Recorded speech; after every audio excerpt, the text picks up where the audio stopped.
Let's take a look. You can see happening right now on your screens. There is that sidebar there. U.S. President Donald Trump witnessing the signing of a peace deal. It's happening between Thailand and Cambodia. As soon as he arrives, this is happening, of course, in Malaysia. He said this whilst en route to Asia. Let's look at some of the details coming through. It's live on your screens. Let's listen in. We developed good friendships, including people that work with each team. Look at these very distinguished people. Except for my people, my people are much less distinguished, but they're very good. But look, my people understand the joke. But look at these very distinguished people, and I've gotten to know them. I want to thank Marco Rubio for being here. Who's great.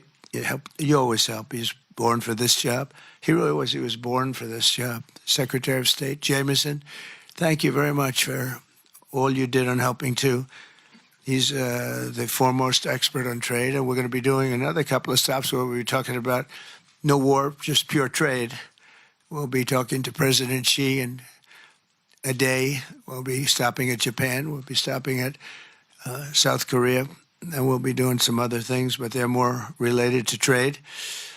But on behalf of the United States, I'm proud to help settle this conflict and forge a future for the region where proud independent nations can prosper and thrive, safety, security, and peace.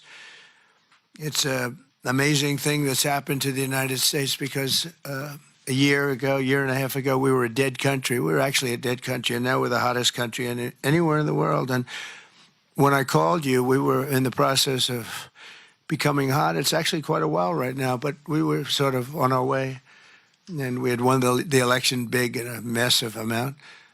And so I was respected when I called you, and it was a little bit easier. I think it's easier when you respect somebody than if you don't respect somebody. If you don't respect somebody, it never happens. But I won't forget that day because it was one of the first wars that I got involved in, and I love doing it. It's like, I shouldn't say it's a hobby because it's so much more serious than a hobby, but it's something that I'm good at, and it's something I love to do. The United Nations should be doing this, but they don't do it. You know, they don't do it. They turned off my teleprompter when I made a speech. I had to make a speech without a teleprompter. They're good at that. The escalator wasn't working too well. It came to a complete halt. But, I mean, the United Nations has such great potential. I wish they could do it. They didn't get involved with us at all. We just did the deal and reported the deal, and everybody was sort of amazed that we got it done so quickly and so nicely.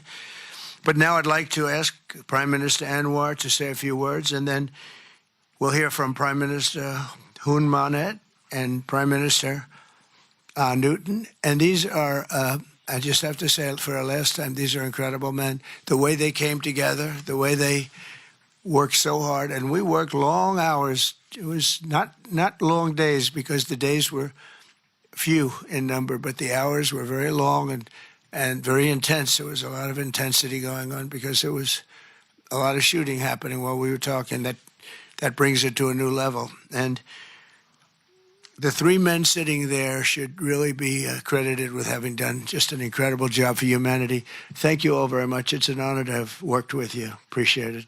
Please.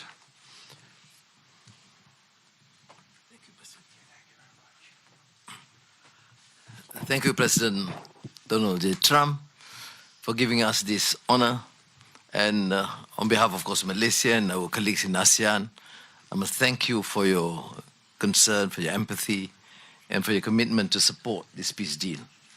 When I first received your call, and then urging me to do more in supporting our initiative, and you personally... All right, so live on your screens there, just some visuals coming through. As President Donald Trump has now just addressed the media there, arriving in Kuala Lumpur in Malaysia to witness that peace deal that is going to be signed between Thailand and Cambodia. It's following that long-standing border dispute, of course. So some details coming through there, just on the back of what's transpired to date. We do know that there was some trade pressures from the U.S., from Trump, that led to a ceasefire that happened late in July. But that ended 5 days of conflict where over 2,000 dozen people had been killed. But this is a historic moment, and so we monitor those developments. I mean, upon him also witnessing that, there's also the Asian summit that's taking place, various other nations also in attendance there.